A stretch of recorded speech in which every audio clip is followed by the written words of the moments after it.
Hello everyone, this is Malki Assad, a plastic surgery resident in the US, and welcome back to my channel. In prior videos, we covered multiple aspects of residency interviews, mainly from the applicant perspective, how to answer certain questions. We did a mock session with an applicant, but today I have a special video for you in which I will be interviewing a former associate program director who will tell us all about interview secrets from the other side. Welcome, Dr. Saad, to the channel. Can you please introduce yourself to our viewers?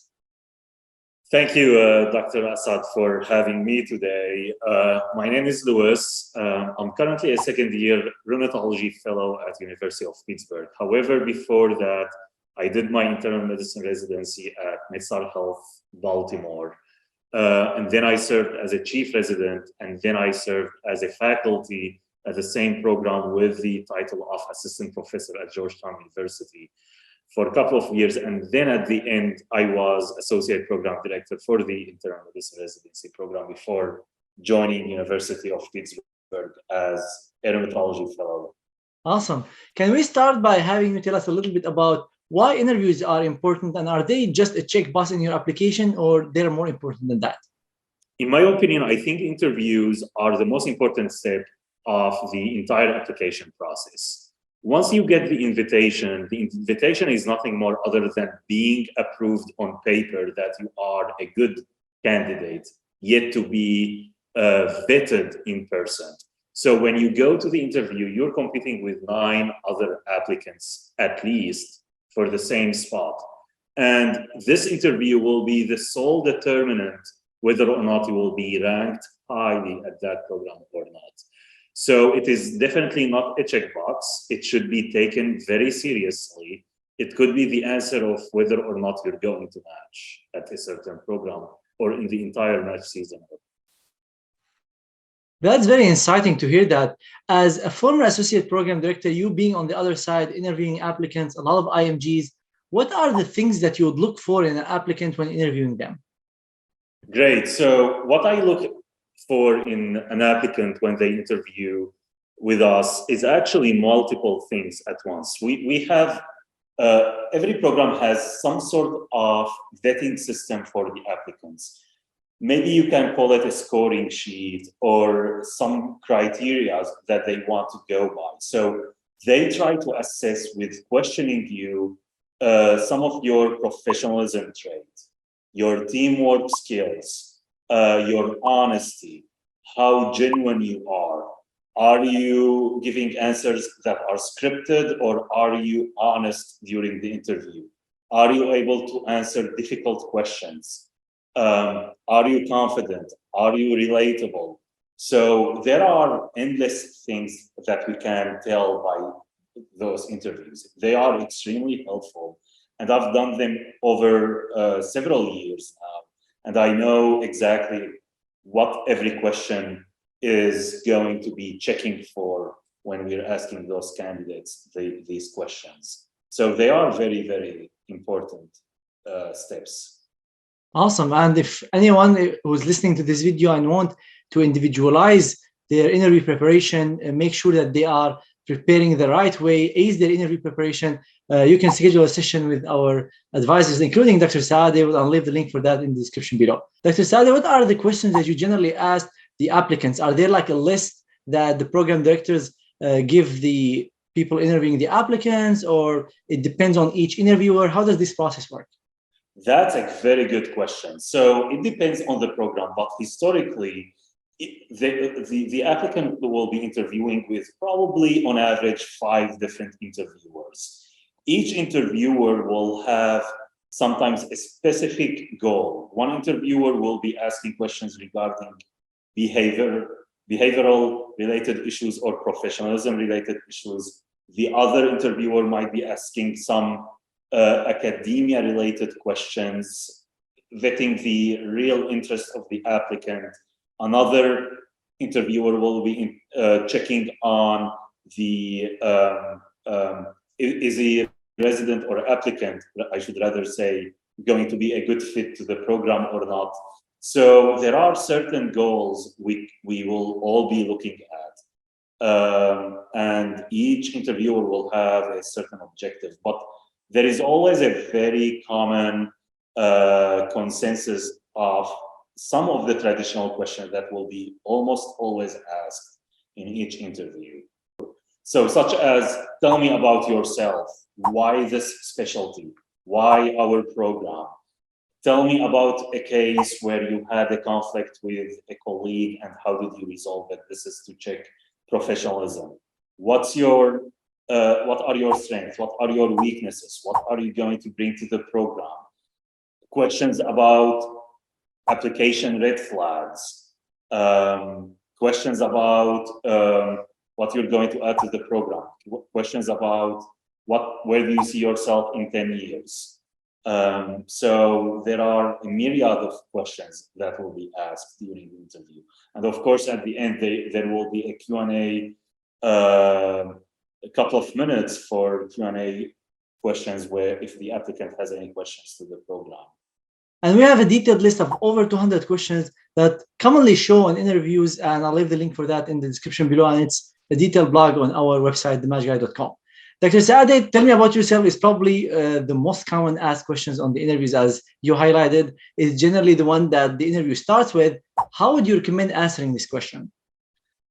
So tell me about yourself is actually one of the most important questions that a candidate can be asked. And that's for several reasons. Number one, this is the question where you're going to leave your first impression on that interviewer. And as we all know, first impression is an everlasting impression. I can remember so many times when I am so fulfilled with the first question of tell me about yourself, when I am so fulfilled with the answer, I no longer care about the rest of the interview. I am at that moment determined that this applicant is a top-notch applicant and should be ranked high. Few common mistakes I see about tell me about yourself would be when an applicant would start saying where they're born, where they lived, where they travel to, what they did, what their hobbies are. This is not the right way to answer it. This is not relevant. The way tell me about yourself should be answered is you should answer it in a way that will convince me as an interviewer why I should hire you, why you should be in my program. So as a rule of thumb, I divide the answer of this question into three general sections. Section number one would be who you are in general, where you graduated from and how, and glorify whatever you have in that process. For example, if you got a scholarship to go to that medical school, you should mention it now. Section number two, why are you a competitive candidate? So here you will tell me about what you've been involved in, what you've been what your research is, or publications, or what activities have you done that proves your interest in the specialty you have applied to. And that would be section two. Section three would be, why are you here today? Why did you apply to this program? Did you apply to this program by chance, randomly, or did you have a specific reason? So if you go through these three sections, you will answer this question in a very eloquent, concise, and cohesive way. How long do you recommend this answer to be? No more than 1 minute, 1 minute and a half. Because I've seen so many applicants who go on and on and on about their story for 2-3 minutes, and you feel that I'm losing interest in the answer now. So what is your take from the other side? Yes, you have to know how to be concise. You need to know how to summarize. That's a judgment call. So it reflects that you know what are your core strengths are and what is probably secondary information that shouldn't be included there. So if the interviewer is seeing that an applicant is going through tangents, then the interviewer might conclude, well, this applicant doesn't really know what's important and what's not. So probably sometimes if the answer is very long, it might really reflect poorly on the applicant. So having a concise answer is important. And in the second part of this answer, you said to mention why you are as a competitive applicant. And I've seen applicants who mention, I scored this and I published this number of papers, and they start listing their CV. Are you referring to something else other than citing their CV, or what is the best way to present that they are competitive applicants through the tell me about yourself? This is a very good question. Actually, summarizing your CV in this question is a very good idea, unlike the common misconception out there that we shouldn't do that. Now, the CV will be thoroughly reviewed when you are being invited. However, at the day of your invitation, whoever invited you might not fully remember your CV, number one. Number two, it's only the program director or the person who sent you the interview knows your CV in and out. Number three, on the day of interview, each interviewer will have between 8 to 15 applicants, and they have only 20 minutes per applicant. And the time they have between applicant 1 and applicant 2 is only 2 to 3 minutes. They have 2 to 3 minutes to revise your CV. They don't have it most of the time 1 day prior. So the applicant shouldn't assume that the interviewer knows their CV. Therefore, saying something along the lines that as soon as I went into medical school, I started my research endeavor and I was involved in 10 research projects that resulted in 5 publications is always a great idea. They don't have to go the list, each one of them, but they should summarize their CV, because the interviewer will not, as opposed to common knowledge, will not know the CV of that applicant. They barely have 2 minutes between applicants to flip through the personal statement, USMLE scores, and the CV. Yeah, I think this is a great idea, because I've seen applicants who either ignore their CV like fully, or they go into, as you mentioned, the details of the publications, and this would get you way over the 1 minute, 1.5 minutes we're trying to talk about. I always recommend to have it as part of the story. So you're telling me the story of your life, of by mentioning after medical school you got involved in research and you work on this and that very briefly, and going to the next point, I'm getting the strength without necessarily highlighting, I published this paper in this journal and I got this scores. I think scores should not be included in your tell me about yourself answer, because this is very obvious in your CV. But any accomplishment, it's a nice idea to bring it as part of the story. Yes, awards, special certificates, special additional courses, anything that demonstrate why you are competitive and that serve as evidence why you're interested in this specialty. And you didn't apply for this specialty just because this is the easiest specialty you want to apply for. Exactly. Now moving to another very common question, I'm sure you've asked this question multiple times on the interviews, is why internal medicine? Can you tell us a little bit about the answers or the mistakes you've encountered when answering this question, and what is the best way to ace the tell me about the specialty? So why this specialty? That will go through 2 sections. Section number 1 is tell me about your own values and why your values align with the specialty you chose. So you have to demonstrate very eloquently, and not just in general term where we say, well, because it's a puzzle, or well, because there is patient communication. Well, we all know medicine is complex and all specialties have, to some degree, patient communication and puzzles to solve. So you should be more profound in your answer, if I should say. So that's section number 1, why internal medicine, or why this specialty for whatever specialty it is. And the second section, what is the evidence that proves that you are interested in this specialty, if you have any evidence, such as publications in that type of specialty, or electives in this specialty, or US clinical experience in this specialty, or volunteering that is related to this as well. What are mistakes that you've seen applicants say when answering this question? So they're not really mistakes, as maybe I should call it as a scripted answer. You can very well tell when an answer isn't coming from the applicant's own value and that they learned an answer written somewhere on the internet.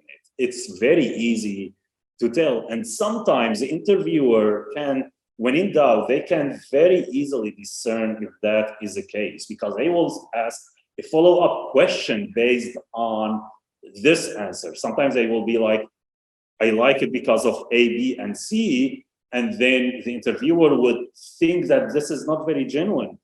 Then they will be, tell me more about B, tell me about your point in B, and then the applicant will be stuck.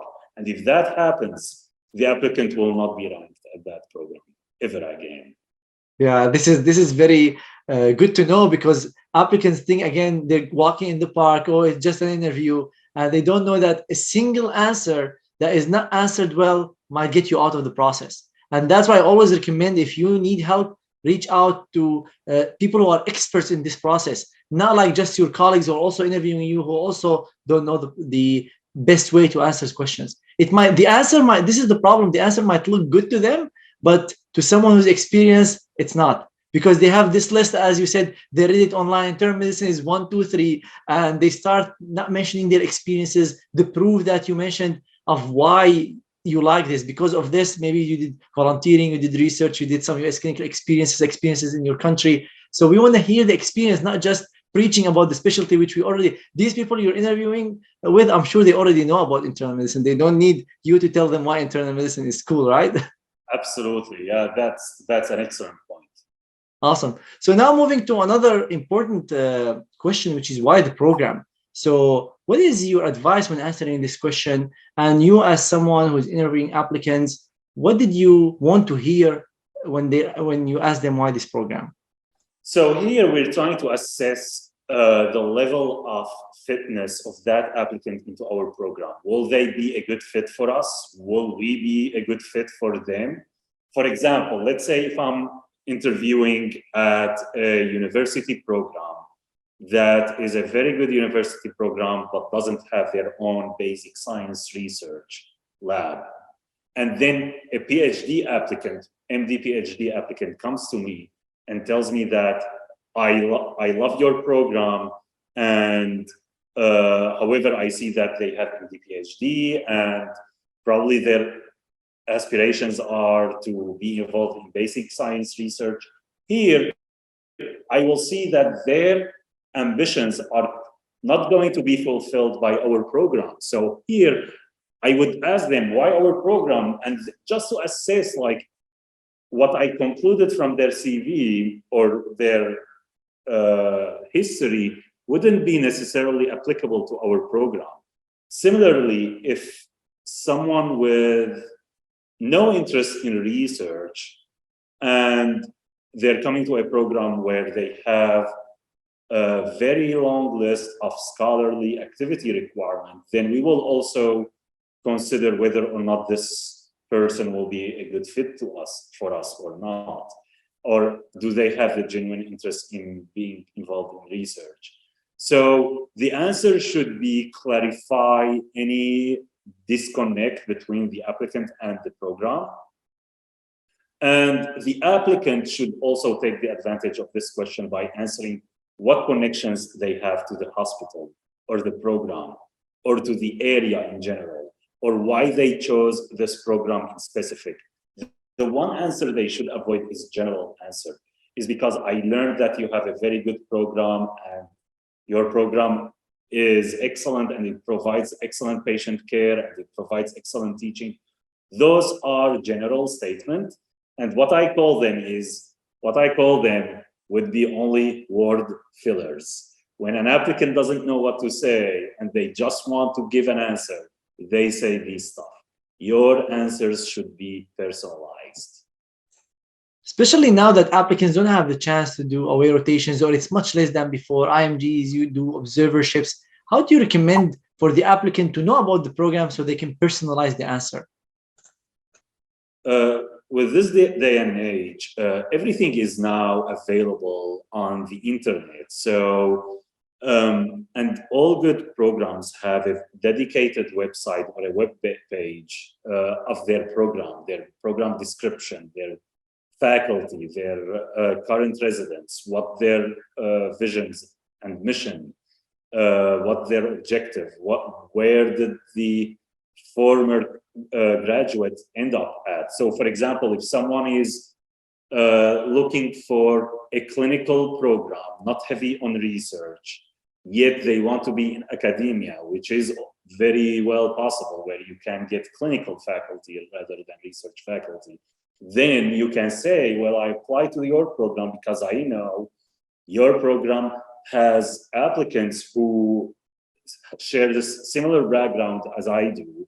Also, also your former graduates ended up in probably 20% rate in faculty positions, in a clinical faculty positions, which is something I'm looking forward to, which really answers that I will be able to probably be a good fit for this program because I will be able to achieve those goals given your past history. So there are multiple ways. Or if, for example, someone is really looking for GI fellowship, which is one very competitive fellowship these days, and then they go to the website and they see the former residents, 3 of them went to GI fellowship, which is very good number, then they can say, well, I am interested in your program because since my interest in GI fellowship is very high, and I know that your program was very successful in matching their graduates into GI fellowship programs, and therefore this is why I'm here today, to help me achieve my goal as well through your leadership or my training through your program. Awesome. We're not gonna be able to cover all the questions, but I want to cover 2 more before we end this interview. One of them is the behavioral questions. Can you tell us a little bit about the behavioral questions? What are the commonly asked ones and how to answer them? Yes, this is a very excellent question, Dr. Assad. Behavioral question can come in multiple formats. It could be just like a real life scenario, case scenario, and they want to know how you resolve that conflict.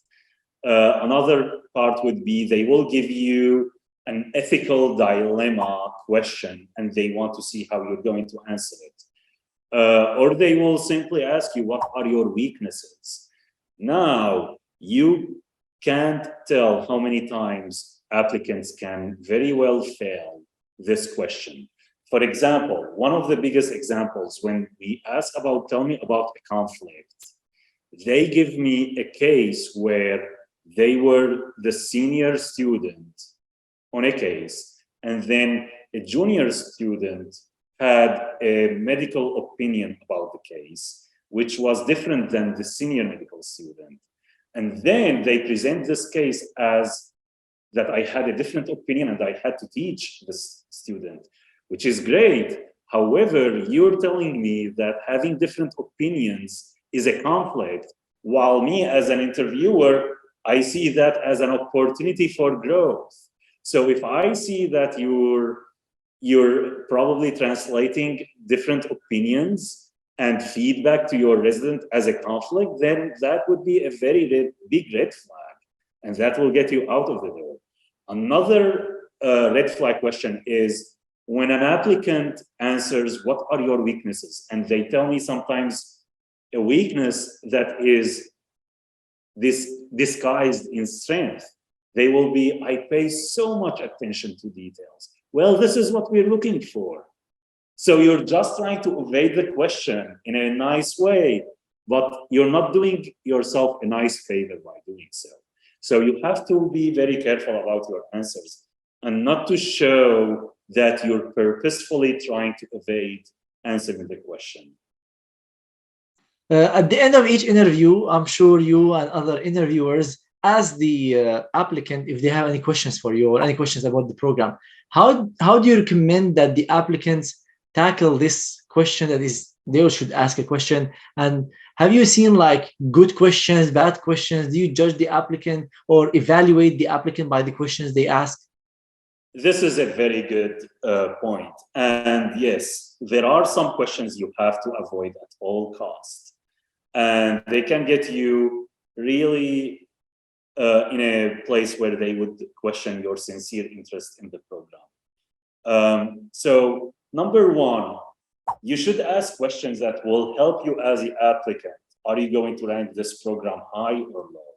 If you ask irrelevant questions that wouldn't really help you, I will tell that probably you're not making a very good decision. Few of the questions that I would avoid, like how do you evaluate your leadership skills?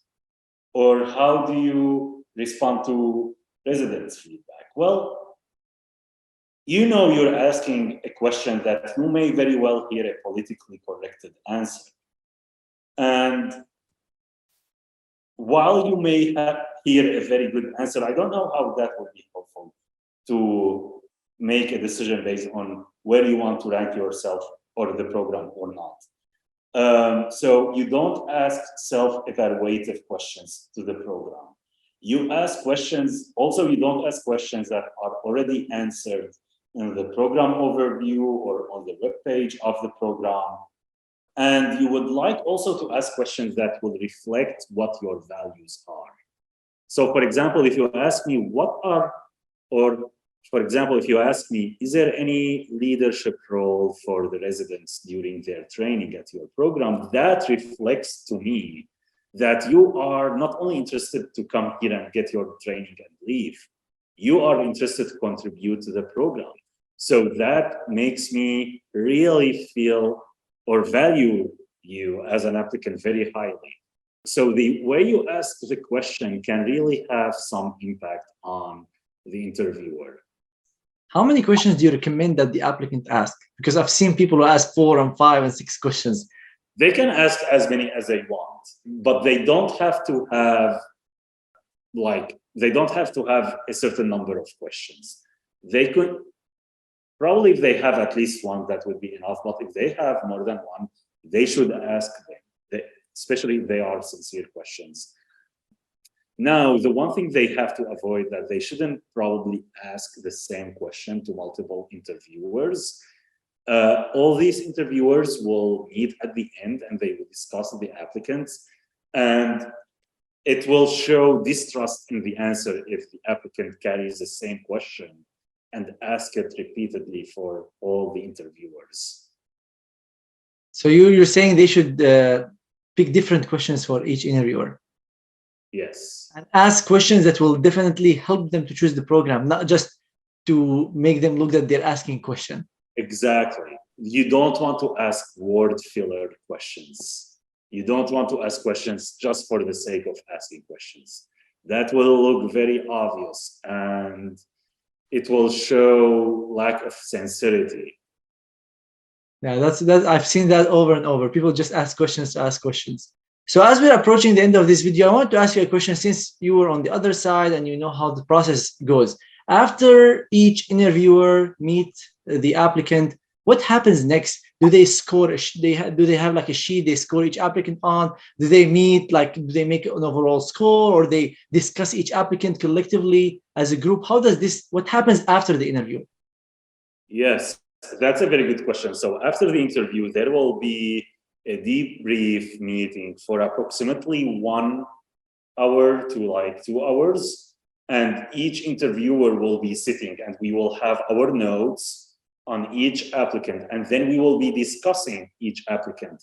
And usually the program director will have their own rank scoring sheet, and there will be scoring system for each component of the interview: behavioralism, professionalism, fitness to the program, personality related issues, academic achievements, and stuff like that. And then it will be approximately a certain number of scores that will actually help at the end of the interviewer or the interview season to rank all applicants based on these scores. So, and each interviewer will give their input about each applicant, and then at the end we will be deciding a score for each criteria, and then there will be a total score. But of course, every program will do it differently. Yeah, that's true. Every program has their own way, but generally most programs, especially in IM, they have multiple days. Do they rank usually the applicants from each day, and then at the end of the interview season, they they rank all the overall applicant pool they had, or they just leave it to the end? No, they leave it to the end. That's a very good question. So, and I get asked that a lot. So if you interview at the beginning of the season or at the end of the season, it doesn't really matter, because you will all go through this pool of applicants and be ranked the same way. It's an objective ranking, so it really doesn't rely on memory. Sometimes I hear applicants saying, well, the applicant or the interviewer or the program director will no longer remember me at the end. But it's not really about remembering you, because you have a score and you will be ranked based on that score. That score will not change if you've done it at the beginning or at the end. However, what will have a tremendous impact is when you submit your application. If you submit your application even 1 week later, you have a very low chance of being sent interviews depending on the program, because once they have the first batch of applicants, and let's say there are so many faculties that they will be assigned to determine several applications to be sent interviews. Once the first batch of applications have been reviewed, they will fill the interview spots. But if the spots were filled and there are no more needed applications to be reviewed, then anyone who submitted their application subsequently will not really be reviewed at all. Awesome. Dr. Saadi, that was an amazing interview. Before we end, any final advice for applicants interviewing, especially now it's in the interview season, international applicants or US seniors? Be yourself, be sincere at the interview season, show your confidence, and show that you are very interested in this program for personal reasons, and be authentic, and you will do great. Dr. Saleh, thank you so much. That was an amazing, comprehensive overview of an insider view, actually, of how the interview process works from the other side, from the program director side. Thank you so much. Thank you, Dr. Assad, for having me here today. It's my pleasure. For our viewer, if you have any questions, drop them in the comments below, or feel free to reach out to us on our email, info@themagic.com, my Instagram or Twitter @MalkiAssad, or my Facebook page, Malki Assad MD. If you need help one-on-one interview preparation session, in which we do have the session as a mock session and the other half as a feedback, don't hesitate to schedule a session with us. We'll leave the link for that in the description below, and Dr. Saadi will be available to do this session with you or any of the other advisors that we have. Thank you everyone so much for watching, and good luck on your interviews.